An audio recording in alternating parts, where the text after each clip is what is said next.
نیکی کے ترازو میں سب سے بھاری چیز اچھے اخلاق ہے. اگر اچھے اخلاق ہوں گے اللہ کی ذات سے امید ہے انشاءاللہ نیکی کا پلڑا جھک جائے گا.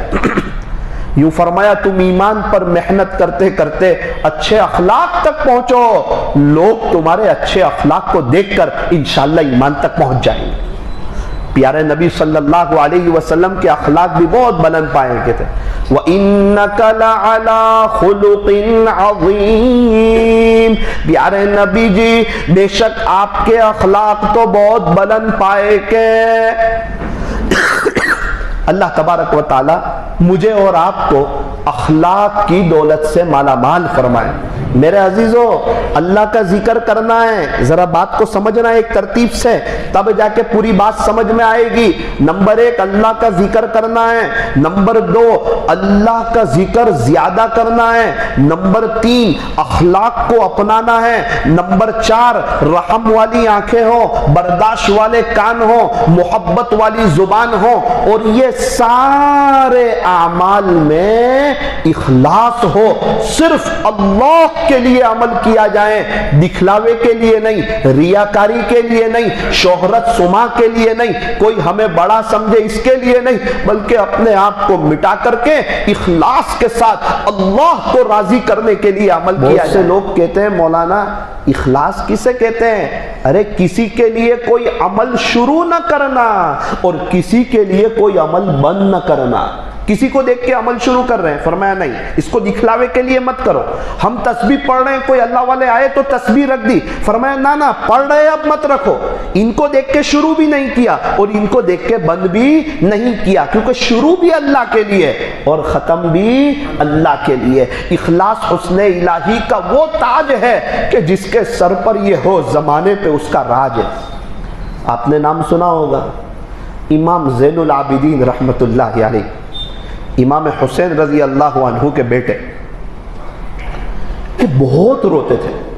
بہت بڑے بزرگ, بہت بڑے اللہ والے, روتے بہت تھے. بہت سے اللہ والے روتے ہیں, یہ کچھ زیادہ ہی روتے تھے. امام زین العابدین رحمت اللہ علیہ, خادم نے کہا حضرت بات پہ روتے ہیں, صبح و شام روتے ہیں, بار بار روتے ہیں, آپ کتنا روتے ہیں, اتنا کیوں روتے ہیں؟ تو خادم سے کہا کہ میدان کربلا میں بھی وہاں پر موجود تھا. میرے ابو, میرے چچا, میرے بھائی سب کو شہید کر دیا گیا ہے نا, جب میں وہاں موجود تھا. لیکن میں بہت سخت بیمار تھا, خیمے سے باہر نہیں آ سکتا تھا. اگر میں خیمے سے باہر آتا تو مجھے بھی شہید کر دیتے. میرے مقدر میں زندگی لکھی تھی تو اللہ نے مجھے بچا لیا. فرمایا کہ بیٹا وہ یوسف علیہ السلام کو کنویں میں ڈال دیا تھا نا, تو یعقوب علیہ السلام کتنا روتے تھے, نابینا ہو گئے تھے, آنکھیں چلی گئی. یوسف علیہ السلام کو کنویں میں ڈالے تو یعقوب علیہ السلام اتنے روئے کہ نابینا ہو جائے. میرے سامنے میرے ابو, میرے چچا, میرے بھائی, میرے خاندان والوں کو بڑی بری طریقے سے شہید کر دیا گیا. میں نہ روؤں تو اور کیا کروں, مجھے وہ منظر یاد آتا ہے میدان کربلا, اسی لیے میں زیادہ روتا ہوں. بزرگان دین تو بہت ہے, یہ بہت کثیر البکات ہے, بہت زیادہ رونے والے. ان کا انتقال ہوا, غسل دینے والوں نے غسل دیا, ان کا گھوڑا بدن تھا. ایک آدمی نے کہا کہ یہ ان کے کندھے پر بلیک کلر کا نشان ہے, کالے کلر کا نشان ہے, یہ کس چیز کا ہے؟ وہاں والوں کو پوچھا, کہا ہم کو پتہ نہیں کس چیز کا نشان ہے. گھر والوں کو پوچھا ان کے کندھے پر کالا نشان کس چیز کا ہے, کوئی تکلیف تھی, کوئی بیماری تھی؟ گہرا نشان ہے. گھر والوں نے کہا ہم کو تو نہیں معلوم کس چیز کا نشان ہے. ٹھیک ہے کوئی بات نہیں. غسل دیا گیا, کفن پہنایا گیا, نماز جنازہ پڑھائی گئی, دفن کر دیا گیا.